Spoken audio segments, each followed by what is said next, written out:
course, at the Independence Reformed Bible Church, we allow for questions following the sermon. Who here has the first question this morning?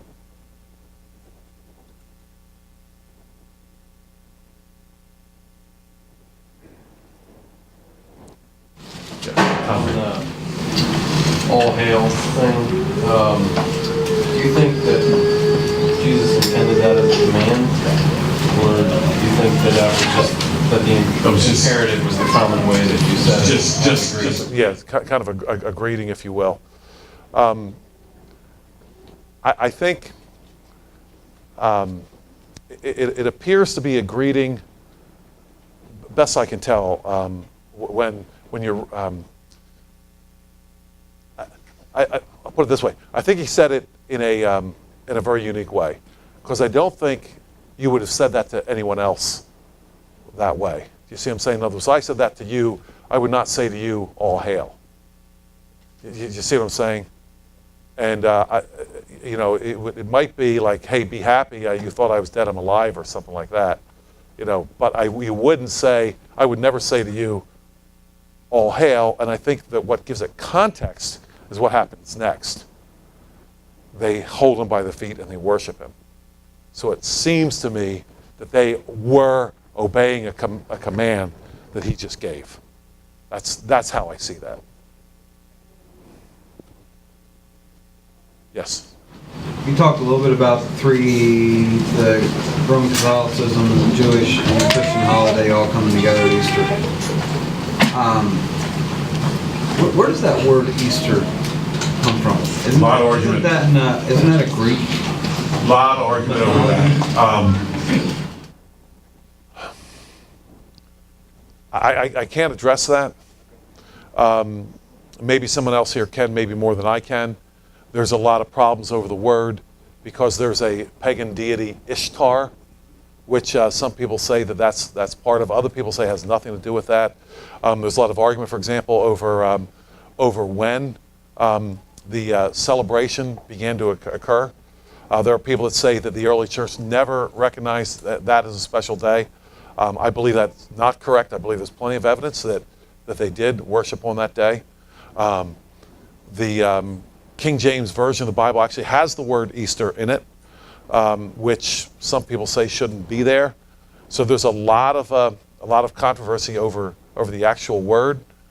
I myself, growing up in a Christian home, didn't know that it was for some people it's like a bad word.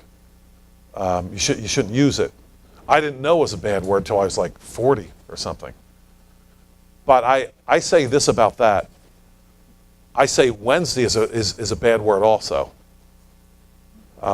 Thursday, not a good word. Wednesday, I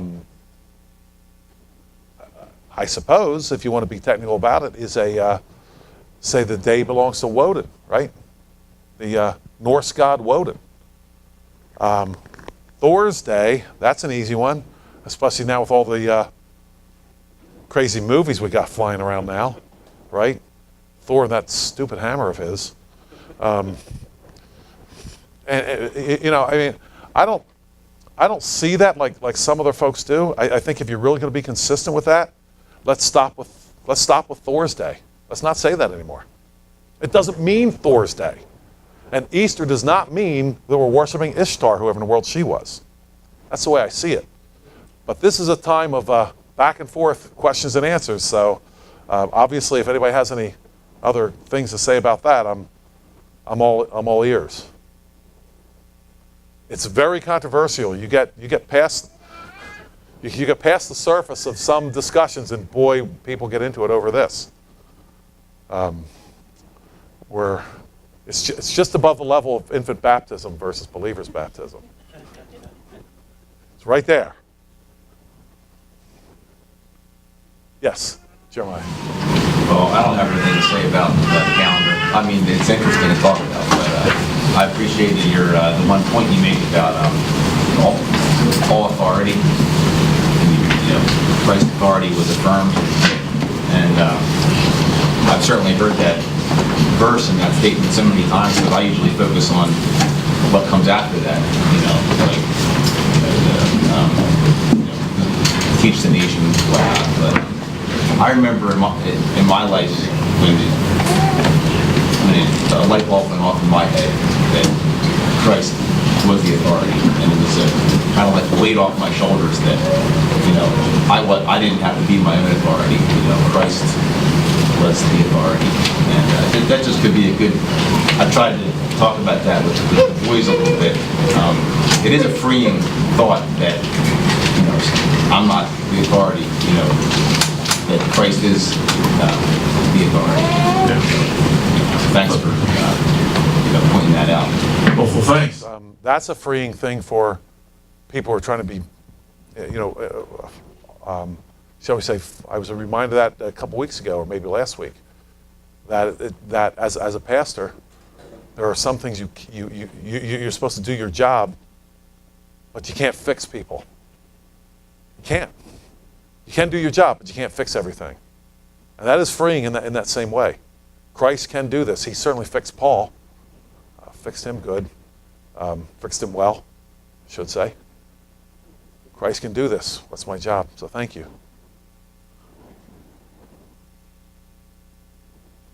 Yes, John. A little obscure, but maybe interesting to some.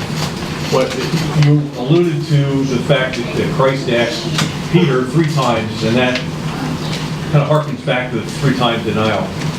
The Bible doesn't explicitly say that. Right. But there's another hint in that passage that it's that they were grilling that fish on a charcoal fire. It's a charcoal fire. The only other time in the Bible that charcoal, that word is used, is in John 18.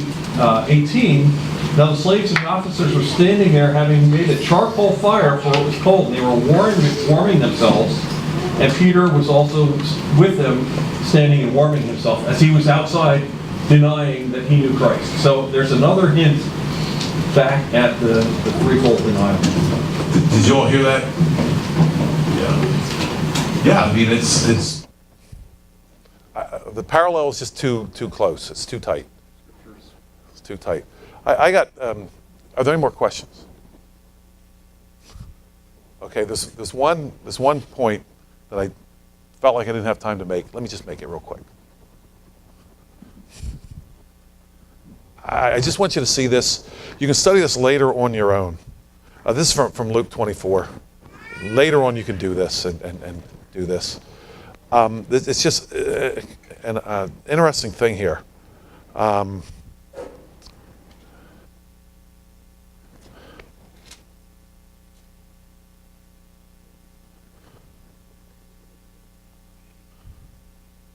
man, I can't find it now. Maybe it wasn't in Luke.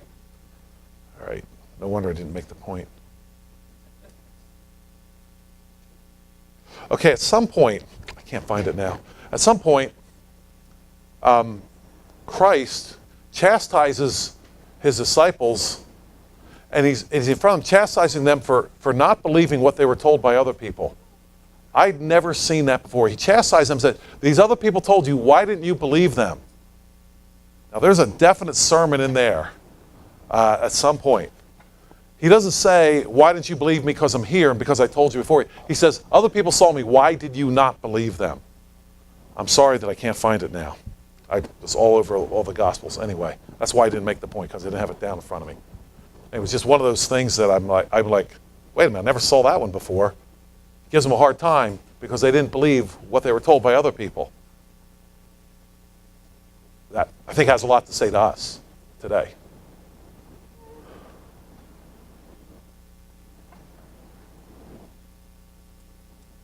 All right. Thank you for your kind attention here this morning.